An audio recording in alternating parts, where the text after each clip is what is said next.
Assalamualaikum warahmatullahi wabarakatuh. Eh, Kuliah sejarah fisika kali ini kita akan membahas bagaimana proses transisi dari fisika klasik menuju fisika modern. Ya. Proses transisi ini bisa dikatakan merupakan sebuah revolusi, revolusi saintifik.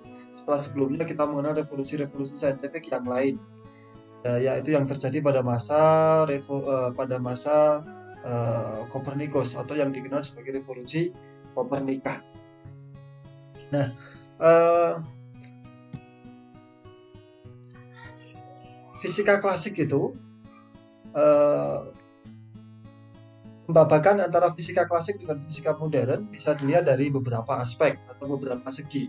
Yang pertama, jika kita ingin melihatnya dari sisi pembabakan waktu, maka fisika klasik itu adalah seluruh konsep fisika sebelum tahun 1900 atau konsep fisika sampai pada abad ke-19. Jadi memasuki abad ke-20, konsep-konsep fisika itu sudah dikenal sebagai konsep fisika modern. Itu dari sisi waktu. Dari sisi konsepnya sendiri, dari sisi materi atau konsep fisika itu yang disebut sebagai fisika klasik itu adalah seluruh konsep fisika yang nanti terbundel atau terbendel atau terpaket di dalam konsep yang dikenal sebagai mekanika klasik dan elektromagnetika. Mekanika klasik itu nanti mengikuti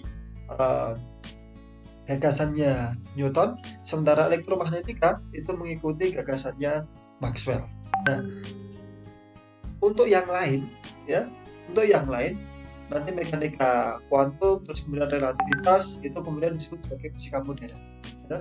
Jadi termodinamika, optika dan seterusnya seperti itu kebanyakan sebagian besar materinya, sebagian besar konsep fisikanya adalah konsep fisika klasik. Ya. Begitu nanti sudah memasuki fase fisika modern dan nanti ada pengembangan. Ya. Nah, pada saat itu para fisikawan itu sudah meyakini bahwa gagasan materi dan radiasi dalam fisika klasik itu sudah betul-betul sahih, ya sudah valid. Bahkan para fisikawan itu memiliki keyakinan semua gagasan-gagasan baru tentang fisika itu selalu akan ditentang, akan diremehkan.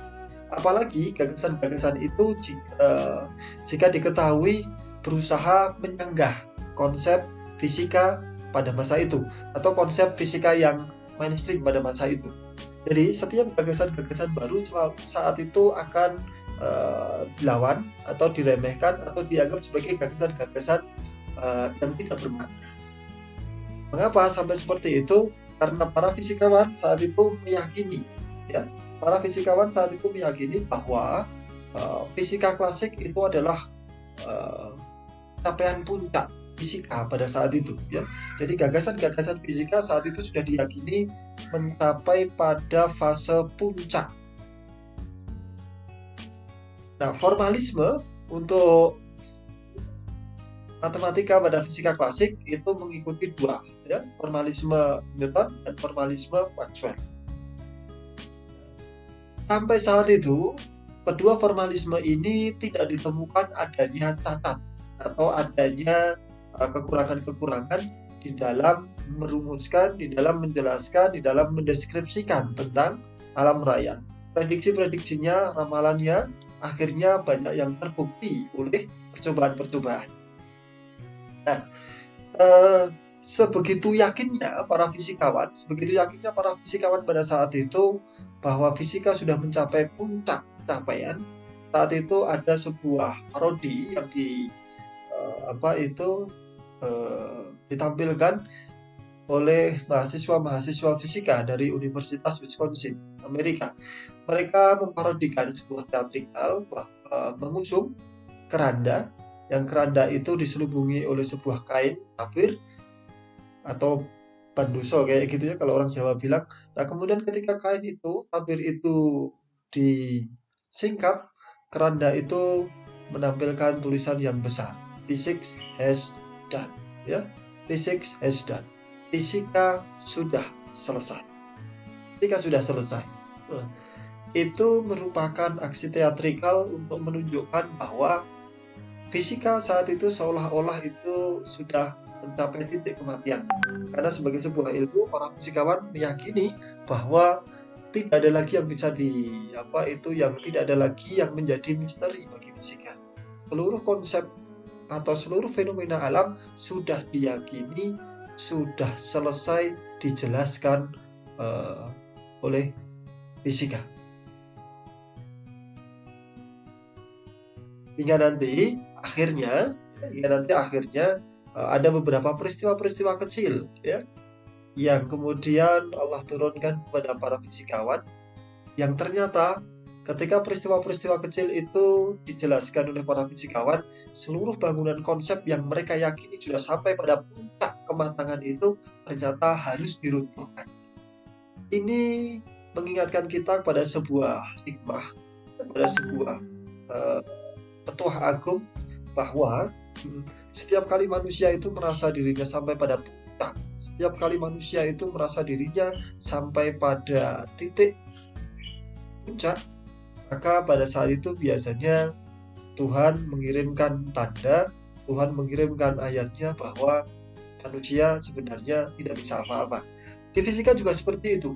Para fisikawan saat itu betul-betul meyakini bahwa seluruh fenomena alam raya sudah selesai dijelaskan oleh fisika ya.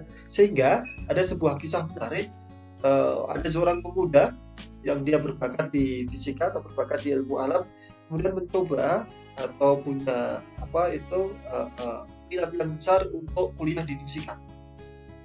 Pemuda ini kemudian dicegah atau dilarang oleh keluarga besarnya agar ia tidak masuk kuliah fisika. Mengapa? Karena fisika sudah selesai. Untuk apa lagi yang bisa dicari di fisika? Tapi pemuda ini punya minat yang besar dan dia tidak menghiraukan atau dia mengacuhkan ya saran dari keluarga besarnya itu, dan dia tetap nekat untuk masuk fisika. Kemudian sejarah mencatat bahwa pemuda ini menjadi salah satu pelopor dalam revolusi fisika klasik, fisika modern. Siapakah pemuda itu? Nanti kita akan sampai ke sana. Jadi selama abad ke-18 sampai 19 ya, hukum gerak Newton itu sudah diuji dengan sangat seksama ya. Teori-teori Newton di dalam karya besarnya itu Principia, terus kemudian eksperimen-eksperimen berikutnya ternyata menunjukkan ada koherensi ya, ada konsistensi, ada korespondensi dengan fenomena-fenomena alam. Ya. Saat itu ketika banyak fisikawan yang meyakini atau ini tinggalan dari pemahaman Aristoteles itu, bahwa langit itu adalah sebuah konsep yang suci, benda-benda langit itu benda-benda yang sakral. Terus kemudian Newton yang dia hanya duduk di sebuah ruangan, terus kemudian berkhayal, berimajinasi tentang alam raya, ternyata apa yang dia pikirkan itu bisa menjangkau mekanisme gerakan benda-benda langit ya. Ini merupakan tamparan keras saat itu bagi pemahaman Aristoteles. Nah, hukum gravitasi Newton saat itu dan sampai sekarang ya mampu memperkirakan dengan sangat baik ya gerakan-gerakan planet. Yang ini sebelumnya sudah diutarakan, sudah disampaikan oleh Johannes Kepler dengan 3 hukum Kepler yang dikenal sebagai 3 hukum Kepler itu. Hukum pertama adalah tentang lintasan planet yang ternyata berupa elips. Ini juga merupakan tamparan keras bagi Aristoteles yang meyakini bahwa lintasan bagi benda-benda langit itu adalah lingkaran, karena lingkaran adalah bentuk yang paling sempurna. Hukum yang kedua itu adalah tentang luasan, ya, luasan yang disapu. Kemudian hukum yang ketiga ini tentang periode, perbandingan antara periode dan jari-jari. T kuadrat dibagi dengan R pangkat 3 nilainya konstan. 3 hukum ini berasal dari pengamatan, dari observasi. Ya. Kepler tahun 1000 abad ke-16 ya. Kepler abad ke-16 ke-17 ya, abad ke-16. Kepler saat itu tidak memiliki alasan teoretik mengapa lintasan planet berupa elips. Tapi pengamatan Kepler, data-datanya menunjukkan data-data itu akan bisa dijelaskan, akan cocok kalau lintasan planet itu berupa elips. Tapi mengapa elips? Kepler tidak bisa menjawabnya. yaitu hukumnya Kepler. Kemudian Newton yang tidak melakukan pengamatan, dia hanya berimajinasi, berkhayal, ternyata hukum gravitasinya itu bisa mencapai, bisa meraih apa yang sudah ditemukan oleh Kepler itu. Ya, ini kekuatan akal, ini kekuatan rasio. Kemudian karena hukum gravitasi Newton itu bisa mencapai atau bisa menjelaskan gerakan benda-benda langit, maka terjadi euforia besar-besaran. Seluruh prinsip-prinsip cara berpikir Newton kemudian diadopsi oleh disiplin ilmu-ilmu yang lain, apalagi di dalam bidang fisika. Maka terus kemudian nanti cara berpikir mekanis ini, cara berpikir yang dikembangkan oleh Newton kemudian dicoba diterapkan di hampir seluruh bidang fisika dan juga disiplin di luar fisika. Maka kemudian nanti ada termodinamika, terus kemudian dikembangkan menjadi mekanika statistik. Terus kemudian ada fluida, di mekanika diterapkan di sana, ada mekanika fluida dan seterusnya. Ya. Demikian juga di disiplin ilmu yang lain. Ya, cara berpikir Newton yang sangat mekanis dan positivistik itu nanti ditiru oleh disiplin ilmu-ilmu yang lain. Kemudian untuk fenomena kelistrikan dan kemagnetan berhasil dirumuskan dengan sangat baik oleh Maxwell. Ya, saat itu Maxwell mampu memperkirakan keberadaan gelombang cahaya yang memang tidak tampak. Ini pada tahun 1865. Ya, 1865. Jadi abad ke-19. Nah, ini perkiraan dari Maxwell ini kemudian berkorespondensi dengan apa yang dilakukan oleh Hertz ya, ketika dia mencoba gelombang radio, sehingga dia dianggap sebagai yang menemukan gelombang radio. Maka kemudian ini menunjukkan bahwa teori Maxwell itu kuat sekali. Ya, jadi saat itu gelombang radio itu bisa memantul, membias seperti cahaya, dan sesuai dengan perkiraan Maxwell bahwa teorinya Maxwell kemudian diakui sebagai benar. Ya. Nah, ada beberapa anggapan dasar di fisika klasik. Yang pertama adalah reduksionisme. Anggapan ini meyakini bahwa alam semesta itu mirip mesin raksasa dalam sebuah ruang waktu dan mutlak. Jadi alam semesta, jadi ada alam itu digambarkan ada kerangka acuan 3 dimensi X, Y, Z itu yang tertancap entah di mana, yang kemudian itu menjadi panggung bagi seluruh fenomena-fenomena alam raya. Ya, itu menjadi panggung bagi seluruh fenomena-fenomena alam raya. Nah, fenomena-fenomena alam raya ini kemudian dianggap seperti sebuah mesin raksasa. Sehingga fenomena-fenomena lain yang lebih kecil itu dianggap seperti gerakan sederhana dari bagian-bagian penyusunnya. Maka kemudian untuk bisa menjelaskan atau mendeskripsikan fenomena alam raya ini, yang perlu dilakukan adalah mendeskripsikan gerakan sederhana dari bagian-bagian penyusunnya itu, sebagaimana kita mendeskripsikan sebuah mesin. Ya. Misalkan seperti ini.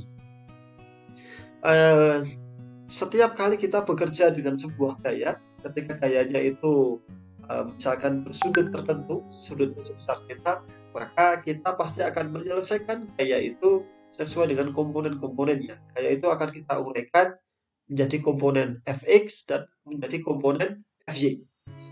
Nah, penguraian gaya F menjadi komponen Fx dan menjadi komponen Fy ini adalah cara berpikir reduksionis. Ya, gaya F direduksi menjadi 2 komponen, yaitu Fx dan Fy. Kalau nanti dia bekerja 3 dimensi, maka juga akan direduksi menjadi 3 komponen, Fx, Fy, Fz. Fx diselesaikan dengan hukum kedua Newton, Fy diselesaikan dengan hukum kedua Newton, masing-masing mendapatkan penyelesaian. Maka terus kemudian persamaan gerak dari sistem diselesaikan dengan cara menggabungkan bagian-bagian penyusun ini.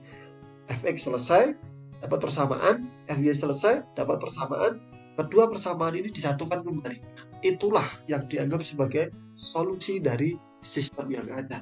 Ini adalah cara berpikir reduksionis. Ini cara berpikir reduksionis. Kemudian, prinsip yang kedua, ini kausalitas, tentang hukum sebab akibat. Hukum Newton itu menyimpulkan bahwa tiap gerak itu selalu memiliki sebab. Ya, kita mengenal ada hukum aksi dan reaksi. Hukum ketiga Newton, bahwa aksi sama dengan negatif dari reaksi. Hukum Newton yang menyimpulkan tiap gerak selalu punya sebab ini menunjukkan betapa kuatnya prinsip kausalitas. Ya, prinsip kausalitas. Dengan demikian, setiap fenomena yang terjadi di alam raya itu bisa dicari atau dilacak apa penyebabnya. Ini adalah prinsip utama di dalam fisika klasik itu. Misalkan, ketika benda itu jatuh, sebuah benda jatuh ke tanah, ini bisa dicari prinsip kausalitasnya. Kenapa benda ke tanah? Karena dia tertarik gravitasi bumi. Kenapa?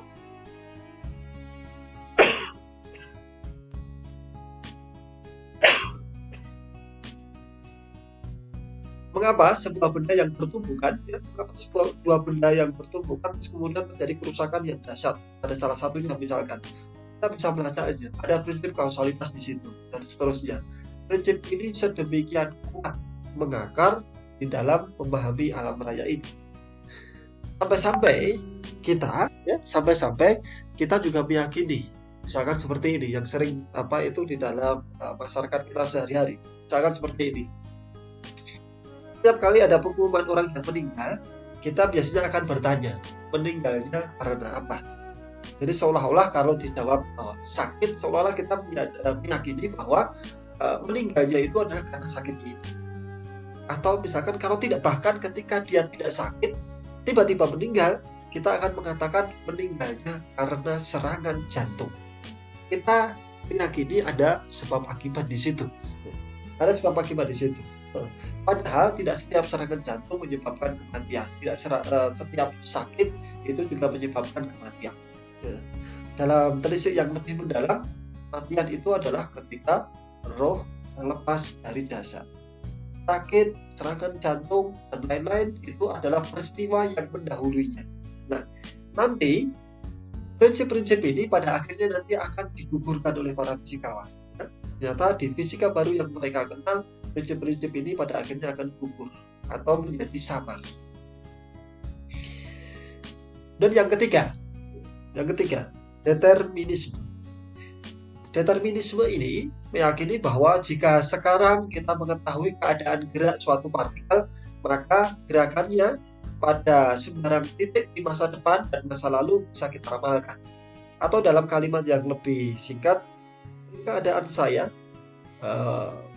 keadaan saya partikel pada masa kini, saya akan ceritakan dia di masa lalu dan saya akan tebak dia di masa depan. Ini determinisme. Misalkan, kalau Anda punya persamaan S sama dengan V0 T ditambah setengah AT kuadrat. Ya, begitu kita tahu ketika keadaan T sama dengan 5, maka sepanjang waktu kita bisa memprediksi S-nya nilainya berapa. Begitu kita tahu T sama dengan 5, S-nya sama dengan sekian, maka sepanjang waktu kita akan bisa menghitung. Ketika T sama dengan 4, itu adalah masa lalu bagi partikel. Ketika T sama dengan 6, itu adalah masa depan bagi partikel. Ketika T sama dengan 1000, itu adalah masa depan bagi partikel. Ini adalah prinsip determinisme. Ya, ini adalah prinsip determinisme. Determinisme ini begitu kuat nanti di fisika klasik. Bahwa kita meyakini sepanjang waktu keadaan partikel bisa kita tebak, bisa kita ceritakan, asalkan kita mengetahui keadaannya pada sebuah masa. Ini determinisme. Jadi kita bisa menarik prinsip determinisme ini kalau dalam geologi ini seperti prinsip Jabariyah. Jadi seolah-olah semua gerak partikel itu sudah termaktub. di dalam persamaan itu. Ya, jadi semua takdir partikel seolah-olah itu sudah termaktub dalam persamaan itu. Nah, jadi ketika kita mengetahui keadaan partikel pada masa kini, maka di sepanjang waktu kita bisa menceritakan keadaan partikel itu. Kemudian yang keempat,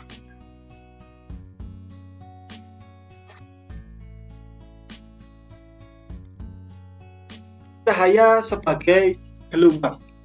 Yang keempat ini cahaya sebagai gelombang. Sifat-sifat cahaya saat itu bisa dilukiskan secara lengkap dengan teori gelombang elektromagnetika Maxwell. Pada tahun 1802, Thomas Young itu dengan peristiwa yang saat itu tidak bisa dijelaskan, yaitu interferensi celah ganda, ternyata bisa dijelaskan oleh Thomas Young dengan konsep cahaya sebagai gelombang. Nah, saat itu cahaya itu diyakini sebagai partikel. Ini adalah konsepnya Newton. Nah, ketika terjadi ada peristiwa interferensi celah ganda ini, ternyata cahaya sebagai partikel, konsepnya Newton itu tidak bisa menjelaskan peristiwa interferensi celah ganda ini. Ternyata interferensi celah ganda baru bisa dijelaskan kalau cahaya dianggap seperti gelombang. Ya, maka akhirnya tumbanglah saat itu konsep cahaya sebagai partikel. Apa yang terjadi kemudian? Ternyata ada beberapa peristiwa yang ternyata bisa dijelaskan cahaya sebagai partikel. Nanti pada abad ke-20 ada beberapa peristiwa yang ternyata justru bisa dijelaskan dengan cahaya sebagai partikel. Apa hikmahnya? Hikmahnya adalah tidak setiap teori lama itu harus ditampakkan. Ya, tidak setiap teori lama itu harus ditampakkan. Bisa saja teori-teori yang lama itu mengandung dalam tanda kutip kebenaran-kebenaran di masa depan. Contohnya adalah ini. Ketika teori cahaya sebagai partikel yang diintroduksi, yang diperkenalkan oleh Newton itu ditampakkan, ternyata di masa depan ada peristiwa yang justru bisa dijelaskan kalau kita menganggap cahaya sebagai partikel. Teori cahaya sebagai partikel miliknya Newton itu juga dikenal sebagai teori korpuskular. Partikel-partikel cahaya disebut sebagai korpuskel. Jadi kalau kita bayangkan cahaya itu seperti semburan partikel. Semburan partikel yang banyak sekali, partikel-partikelnya kecil yang banyak sekali kayak. Jadi ketika kita terpapar cahaya matahari atau kita terpapar cahaya lampu, kita bisa membayangkan bahwa kita sedang terpapar partikel-partikel kecil. Sebagaimana kalau kita misalkan terpapar air hujan. Kira-kira konsepnya seperti itu. Kemudian yang kelima, saat itu para fisikawan meyakini bahwa konsep partikel dan gelombang itu adalah konsep yang dikotomik. Artinya, partikel tidak bisa dianggap sebagai gelombang, gelombang tidak bisa dianggap memiliki sifat partikel. Partikel dan gelombang adalah dua entitas yang sama sekali berlainan. Misalkan seperti ini. Kalau saya itu memiliki benda, misalkan posisi saya seperti saat ini ada di sini. Ya. Posisi saya saat ini ada di sini, bukan di tempat yang lain. Nah, ini adalah partikel. Tapi kalau gelombang, misalkan cahaya yang mengisi ruangan kita, itu adalah gelombang. Posisinya ada di mana? Ada di seluruh titik ruangan. Kalau partikel, kemudian sifat yang kedua, partikel ketemu dengan partikel, ya, pada satu titik yang sama, mereka tidak akan bisa menempati. Partikel ketemu partikel, yang terjadi adalah tumpukan. Tapi kalau gelombang ketemu gelombang, yang terjadi adalah superposisi. Bisa saling melemahkan, bisa saling menguatkan, ya, atau saling lewat begitu saja, seolah-olah tidak terjadi apa-apa. Ini beda dengan partikel. Cara berpikir ini, partikel versus gelombang ini adalah cara berpikir yang dikotomik. Dan ini adalah khas cara berpikir Barat. Ya, ini adalah khas cara berpikir Barat. Karena itulah kita akan melihat bahwa ada banyak sekali konsep-konsep itu yang cara berpikirnya adalah dikotomik semacam ini atau dualitas semacam ini, ya. Tidak setiap yang berbeda itu bertentangan, ya. Tidak setiap yang berbeda itu bertentangan. Cara berpikir timur adalah memandang yang berbeda itu sebagai harmoni, bukan bertentangan, tapi sebagai saling melengkapi, bukan saling berlawanan. Ini khas cara berpikir timur. Jadi kalau di timur, misalkan seperti ini, partikel dan gelombang itu bukan saling berlawanan, tapi saling melengkapi. Tapi kalau di barat, partikel dan gelombang itu saling berlawanan, ya. Nah, kita bisa melihat itu, ya. Misalkan Anda bisa cek itu konsep laki-laki dan perempuan. Kalau barat itu laki-laki dan perempuan itu dipertentangkan. Kalau di timur, laki-laki dan perempuan itu saling melengkapi, dan seterusnya. Kemudian yang keenam, tentang konsep pengukuran. Tentang konsep pengukuran. Sifat sistem itu dapat diukur dengan ketelitian tak terbatas, ya. Kan termasuk sistem atomik, ya. Pengukuran. Jadi, di fisika klasik, para fisikawan itu meyakini bahwa semua objek pengukuran itu bisa diukur sampai ketelitian tak terbatas. Jika hasil pengukurannya itu tidak terbatas, atau jika hasil penelitiannya itu terbatas, maka para fisikawan pada akhirnya akan bertanya, mungkin ini akibat dari pengukurnya atau dari ilmuwannya. Mungkin akibat yang kedua, mungkin akibat dari alat ukurnya. Atau yang ketiga, mungkin akibat dari metodenya. Prinsipnya adalah mereka meyakini bahwa pengukuran itu bisa dilakukan sampai ketelitian tak terbatas. Akhirnya apa yang terjadi? 6 prinsip ini, 1, 2, 3, 4, 5, 6 ini pada akhirnya nanti runtuh, ya? Pada akhirnya nanti runtuh. 6 prinsip ini pada akhirnya nanti runtuh.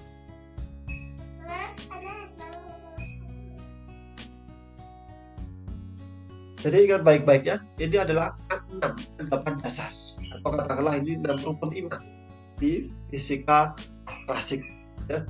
Ini adalah 6 rukun iman di fisika klasik.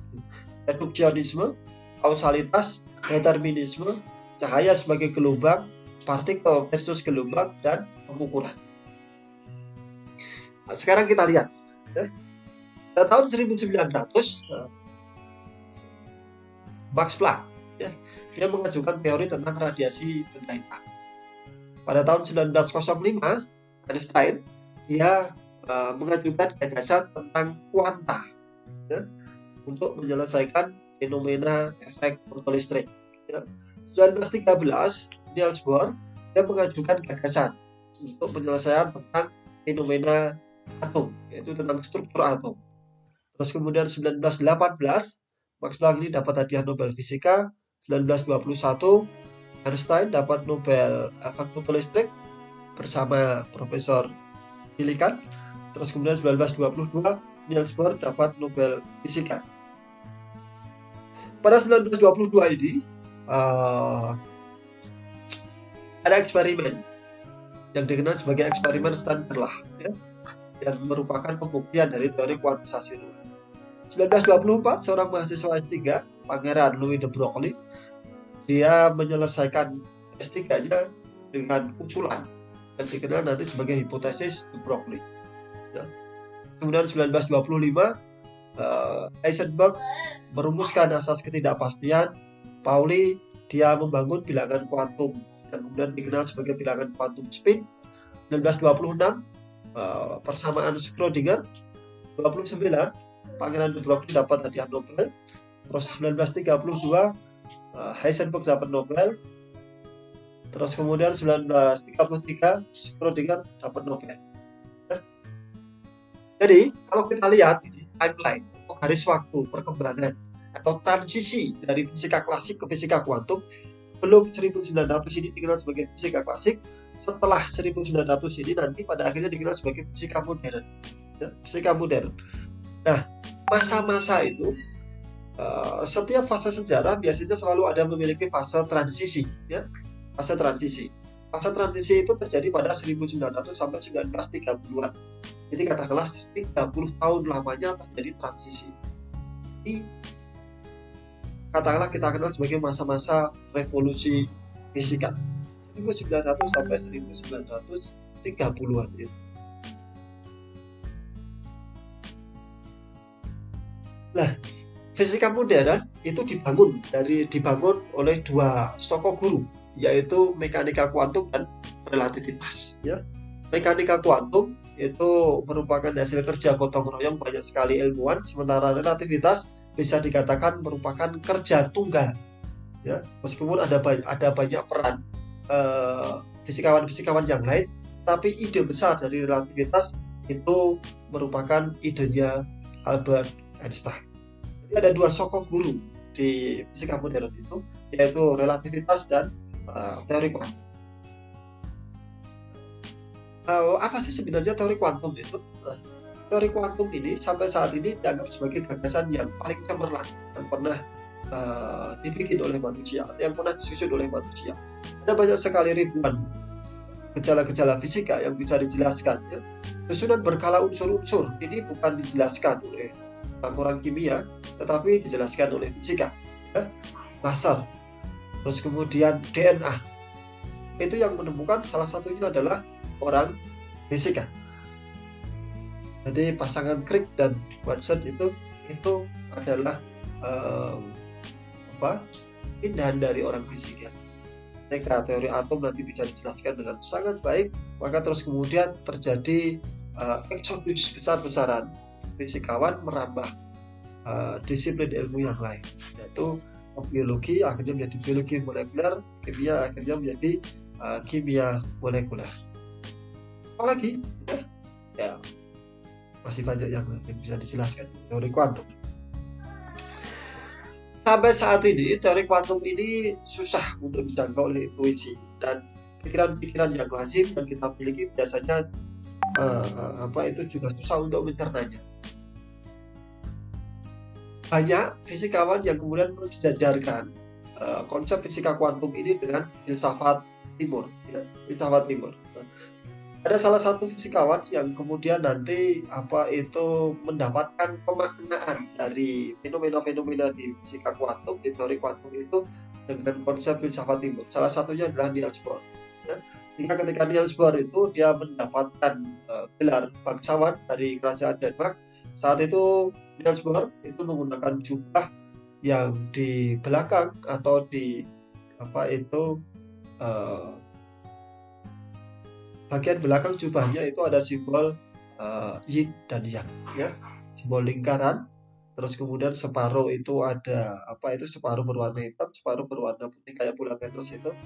Terus kemudian ada titik, ya, yang keduanya simetris, ya, dikenal sebagai simbol yin dan yang.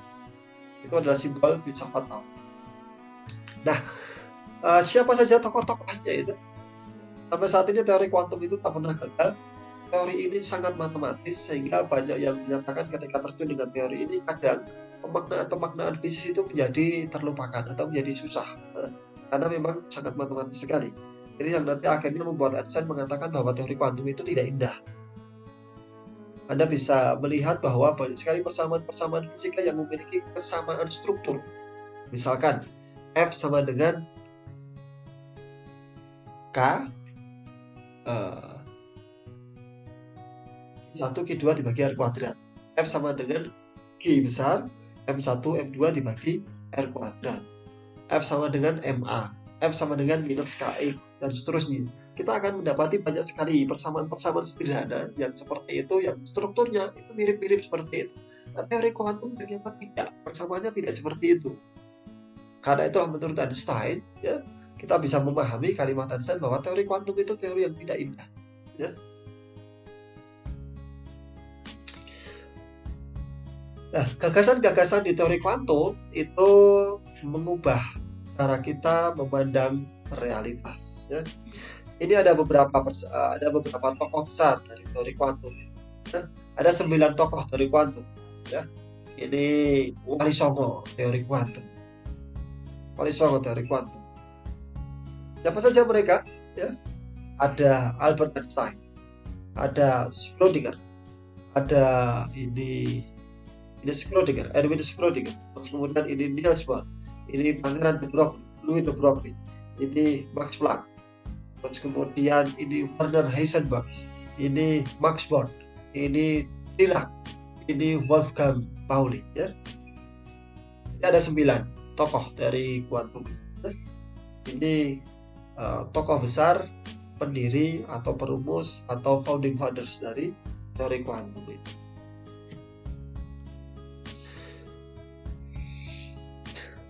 Tafsir teori kuantum versi Niels Bohr 1927 dikenal juga sebagai mantap Copenhagen, sampai saat ini menjadi arus utama. Ya. Kemudian tafsir itu dilawan oleh Einstein. Ya. Apakah perdebatan itu masih berlanjut? Masih berlanjut sampai sekarang.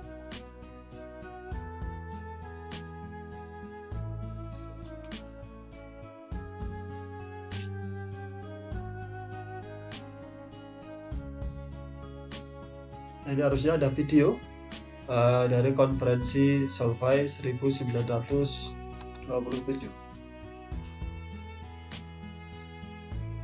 Nah, gagasan-gagasan tadi, 6 anggapan dasar tadi itu mulai dianggap runtuh atau mulai diragukan itu di dalam konferensi Solvay 1927. Apa itu konferensi Solvay 1927? Konferensi Solvay ini adalah sebuah konferensi yang menghimpun para ilmuwan-ilmuwan besar. Ya. Dia didanai oleh Ernest Solvay. Ya. Jadi ini penyandang dananya, sponsor dananya. Nah, konferensi Solvay saat itu yang fisika pesertanya ada 30 orang. Ya. Semuanya diundang, didanai, terus kemudian diminta untuk berkonsentrasi pada topik yang saat itu disepakati untuk didiskusikan. Ya. Ini 5 pertemuan pertama itu terjadi pada tahun 1911 sampai 1927, dan puncaknya dari konferensi Solvay itu pada tahun 1927 ini dihadiri 9 tokoh teori kuantum. Ya. Sampai saat ini konferensi Solvay 1927 itu adalah konferensi sains yang paling legendaris. Ya.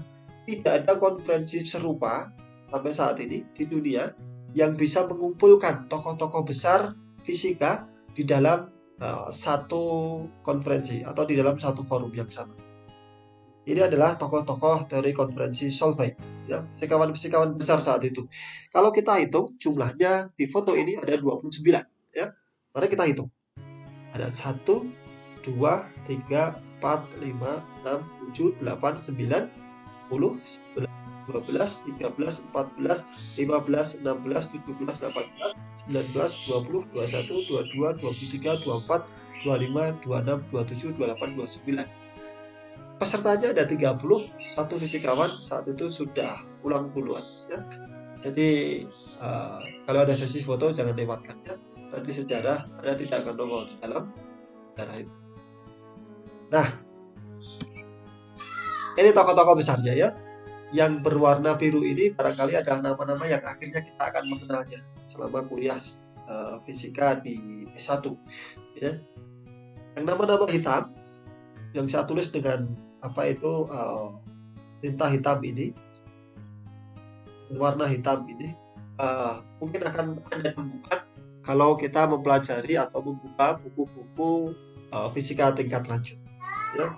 Jadi ada Paul, ini sesuai dengan shaft-nya, ya, ada shaft belakang, shaft tengah, dan shaft depan. Ini shaft belakang, ini shaft tengah, kemudian ini shaft depan. Jadi yang shaft depan ini Max Planck, terus ini Curie, ini Lorentz, ini Einstein, ini Paul Langevin. Yang shaft belakang, yang nomor 3 ini Paul Ehrenfest. Kemudian ini Erwin Schrödinger. Ini Pauli, ini Werner Heisenberg, ya, Werner Heisenberg. Terus ini kemudian Leon Brillouin, nanti di fisika zat padat. Yang shaft tengah ini ada di fisika zat padat. Terus kemudian Bragg, ya, William Bragg. Terus kemudian ada Dirac, ya, Paul Dirac. Terus kemudian Compton. Terus kemudian Louis de Broglie. Terus kemudian Max Born. Terus kemudian Niels Bohr. Jadi semua yang berkumpul ini adalah fisikawan-fisikawan besar. Maka ini dicatat oleh sejarah sebagai satu-satunya konferensi sains yang paling legendaris. Konferensi Solvay 1927 bisa dikatakan bahwa semuanya berasal dari postulatnya Max Planck. Ketika dia tahun 1900 dia menyusun postulat, ya. Terus kemudian postulat itu menjadi, kalau dalam bahasa kaum milenial itu menjadi viral. Akhirnya postulat itu banyak digunakan oleh para fisikawan untuk menjelaskan, mendeskripsikan fenomena-fenomena berikutnya itu. Nah, terus kemudian salah satu yang menggunakannya adalah Einstein. Sampai akhirnya Einstein justru dianggap salah oleh, ya. Jadi Einstein dianggap menyalahgunakan postulatnya Max Planck itu.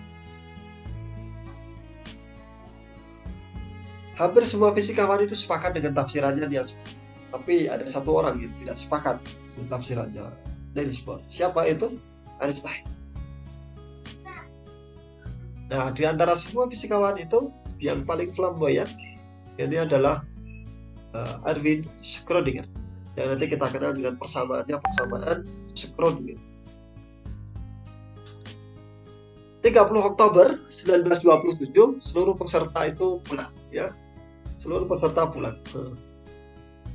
Jadi dari Brussels, terus kemudian Werner Heisenberg dan Niels Bohr itu pulang ke Denmark. Terus kemudian Albert Einstein, Schrödinger, Max Planck ini pulang ke Jerman. Terus kemudian Ini Louis de Broglie ini pulang ke Paris. Terus kemudian Dirac itu pulang ke Cambridge, ke Inggris.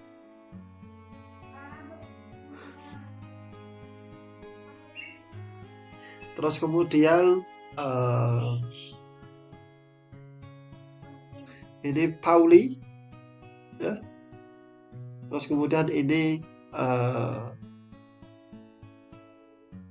Max Born, ya, pulang ke Zurich.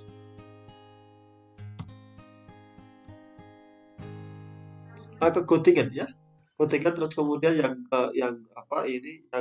Wolfgang Pauli ini pulang ke Zurich, pulang ke Paris, dia pulang ke Cambridge. Jadi ini Belgia, Brussels itu. De Broglie pulang ke sini, ke Paris. Terus kemudian Dirac pulang ke Cambridge.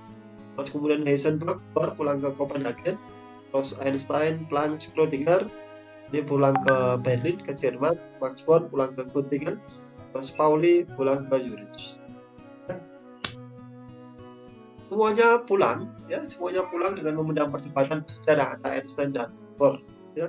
Jadi saat itu selama konferensi berlangsung itu diceritakan bahwa setiap hari Einstein dan Bohr itu selalu berdebat dari pagi sampai sore kayak gitu, ketemu berdebat. Malamnya ya mereka hahi, ya.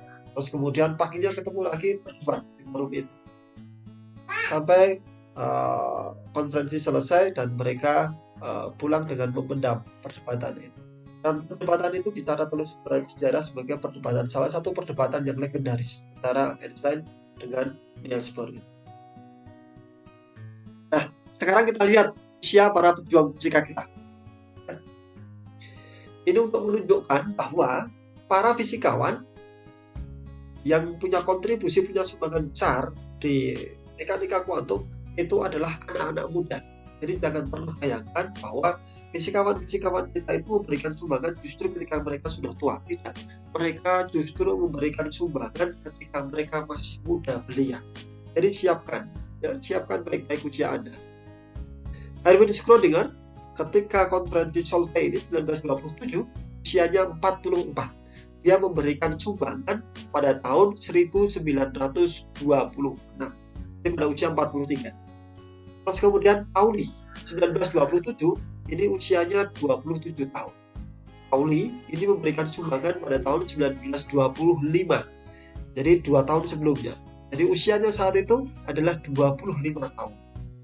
Heisenberg, ya, Heisenberg pada tahun 1927 ini usianya 24 tahun. Dia memberikan sumbangan pada tahun 1925-26. Jadi usianya sekitar 24 tahun. Terus kemudian Dirac. Pada tahun ini 1927 Dirac usianya 25 tahun. Saat itu dia memberikan sumbangan tahun 1925-26. Jadi 24 tahun. Terus kemudian Pangeran de Broglie usianya pada tahun 1927 ini adalah 35 tahun. Dia memberikan sumbangan pada tahun 1924, 3 tahun sebelumnya. Jadi usianya saat itu 33 tahun. Max Born usianya saat ini adalah 1927, 45 tahun. Dia memberikan sumbangan pada tahun 1913, jadi 14 tahun sebelumnya. Jadi 31 tahun usianya ketika Max Born itu memberikan sumbangan. Max Born itu sekitar 25-26. Jadi 44 tahun ya. Niels Bohr. Nah, ini Niels Bohr 42 tahun. Tahun 1927 usianya 42 tahun.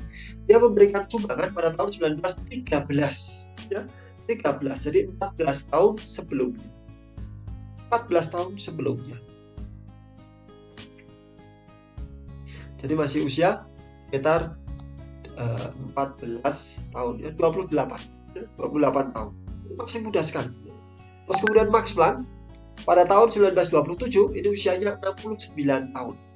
Dia memberikan sumbangan pada tahun 1927 tahun sebelumnya. Jadi 69 dikurangi 27, 45. 69 dikurangi 27, 42 ya. 42 tahun. Yang usianya saat itu 42 tahun. Einstein saat itu usianya 48 tahun. Dia memberikan sumbangan pada tahun 1905. Usianya 26 tahun. Jadi usia-usianya masih sangat belia ya. Yang paling tinggi adalah sekitar 40-an. Jadi jangan bayangkan bahwa para fisikawan kita itu memberikan sumbangan ketika mereka sudah tua. Tidak, itu kesimpulan yang salah. Jadi kalau nanti Anda sebagai guru terus kemudian ingin memajang foto-foto para fisikawan, pajanglah foto-foto yang ketika mereka masih muda belia. Mengapa? Karena memang ketika mereka memberikan sumbangan besar untuk fisika, mereka pada usia-usia yang muda.